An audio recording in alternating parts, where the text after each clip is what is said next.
Seja bem-vindo ao mundo marcial. As artes marciais chinesas são, sem dúvida, algumas das exportações culturais mais populares e bem-sucedidas da China. Apesar de sua popularidade difundida e duradoura, a compreensão da maioria das pessoas sobre as artes marciais chinesas é limitada e confusa. Junte-se ao mundo marcial, para explorarmos a história e a cultura por trás dessas antigas formas de combate. As artes marciais chinesas são uma coleção de centenas de estilos de luta diferentes que se desenvolveram ao longo de séculos da história chinesa. Muitas das artes marciais chinesas incorporam conceitos filosóficos que estão intimamente ligados à religião e filosofia chinesas, especialmente ao taoísmo. Em chinês, os termos Gong Fu e Wushu são usados para se referir às artes marciais chinesas. A palavra Gong Fu é um termo geral que pode ser usado para se referir a qualquer tipo de habilidade. É a origem do termo inglês Kung Fu. O Wushu é um termo mais descritivo que pode ser traduzido literalmente como artes militares ou artes marciais. Acredita-se que as artes marciais tenham se desenvolvido como métodos de combate corpo a corpo usados por antigos soldados chineses. As descrições das artes marciais chinesas remontam à dinastia Xia, que existia há mais de 4.000 anos. Sua origem é atribuída a necessidades de autodefesa, atividades de caça e treinamento militar na China antiga. O combate corpo a corpo e a prática de armas eram componentes importantes no treinamento dos soldados chineses. A partir deste início, as artes marciais chinesas passaram a incorporar diferentes filosofias e ideias em sua prática. O Imperador Amarelo introduziu as primeiras formas de artes marciais na China.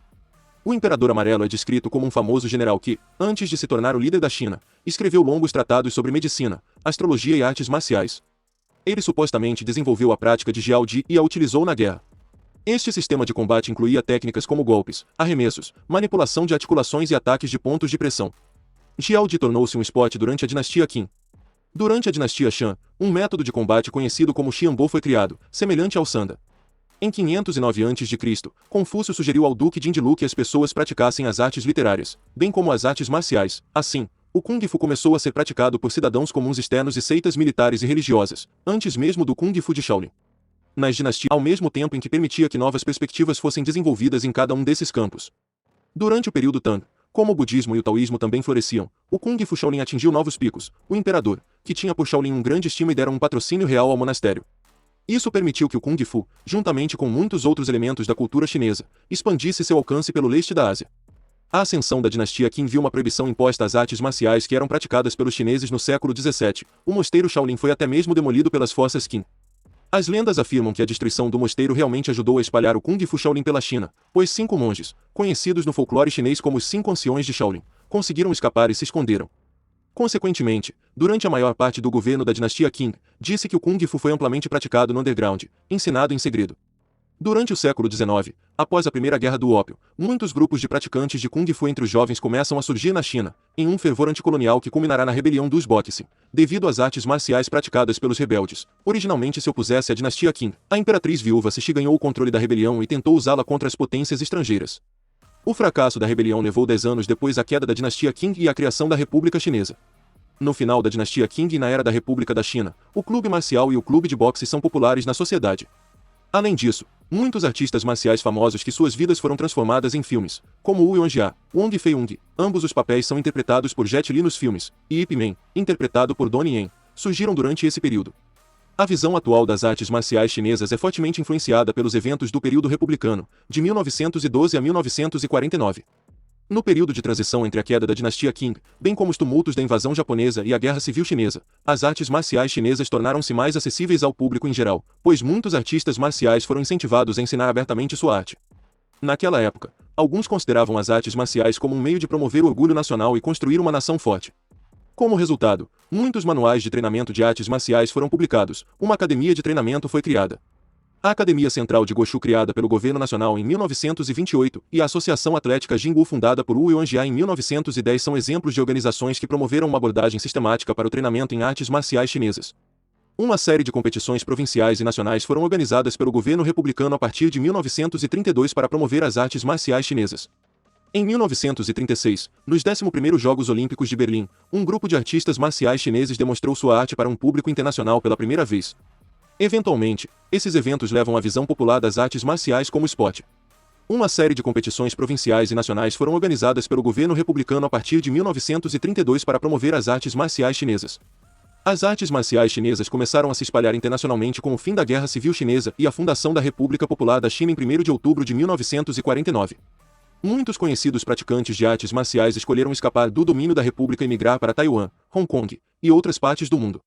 Esses mestres começaram a ensinar nas comunidades chinesas no exterior, mas eventualmente expandiram seus ensinamentos para incluir pessoas de outras culturas. Na China, a prática de artes marciais tradicionais foi desencorajada durante os anos turbulentos da Revolução Cultural Chinesa, de 1969 a 1976.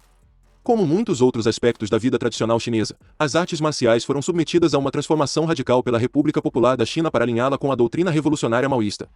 A República promoveu o esporte do Wushu regulamentado pelo comitê como um substituto para escolas independentes de artes marciais. Este novo esporte de competição foi dissociado do que era visto como aspectos potencialmente subversivos de autodefesa e linhagens familiares das artes marciais chinesas. Retoricamente, eles também encorajaram o uso do termo Koshu ou Goshu, que significa as artes da nação, em um esforço para associar mais estreitamente as artes marciais chinesas ao orgulho nacional ao invés de realização individual. Em 1958, o governo estabeleceu a Associação de Wushu como uma organização para regular o treinamento de artes marciais. Durante este período, foi estabelecido um sistema nacional de Wushu que incluía formulários padrão, currículo de ensino e classificação de instrutores. O Wushu foi introduzido tanto no ensino médio quanto no universitário. A supressão do ensino tradicional foi relaxada durante a Era da Reconstrução, de 1976 a 1989, à medida que a ideologia comunista se tornou mais adaptável a pontos de vista alternativos. Em 1979, a Comissão Estadual de Cultura Física e Esportes criou uma força-tarefa especial para reavaliar o ensino e a prática do Wushu. Em 1986, o Instituto Nacional Chinês de Pesquisa de Wushu foi estabelecido como autoridade central para a pesquisa e administração das atividades de Wushu na República Popular da China. Mudanças nas políticas governamentais e atitudes em relação ao esporte em geral levaram ao fechamento da Comissão Estadual de Esportes em 1998. Esse fechamento é visto como uma tentativa de despolitizar parcialmente os esportes organizados e mover as políticas esportivas chinesas para um mercado mais abordagem orientada. Como resultado desses fatores sociológicos em mudança na China, tanto os estilos tradicionais quanto as abordagens modernas de Wushu estão sendo promovidos pelo governo chinês. Desde então, o Instituto Nacional Chinês de Pesquisa de Wushu foi estabelecido como autoridade central para a pesquisa e administração das atividades de Wushu na República Popular da China. Hoje, existem centenas de estilos diferentes de artes marciais chinesas. Vários esquemas de classificação foram propostos para ajudar a categorizá-los. Uma maneira comum de classificar as artes marciais chinesas é separando-as em estilos externos e estilos internos. Os estilos externos se concentram no desenvolvimento da agilidade e força física, enquanto os estilos internos se concentram na manipulação do Qi e no cultivo da mente e do espírito. Muitas das ideias filosóficas defendidas pelo taoísmo são aplicadas por praticantes de estilos internos de artes marciais. O estilo interno mais popular da arte marcial chinesa é o Tai Chi, também chamado de Taiji, enquanto o estilo mais famoso associado ao estilo externo é o Shaolin Kung Fu. A classificação interna versus externa é popular e tem sido usada desde 1669 d.C. Permanece um tanto controverso, no entanto, com alguns especialistas argumentando que na verdade não há diferença entre os dois devido ao fato de que cada estilo inclui alguma mistura de elementos internos e externos. Outra maneira comum de classificar os estilos de artes marciais chinesas é por região geográfica. Existem muitas diferenças notáveis entre o norte e o sul da China. Os estilos do norte são conhecidos por incorporar chutes altos e elementos acrobáticos. Os estilos de artes marciais do sul dão mais ênfase aos movimentos do braço e do corpo inteiro. Existem várias outras maneiras de classificar as artes marciais chinesas.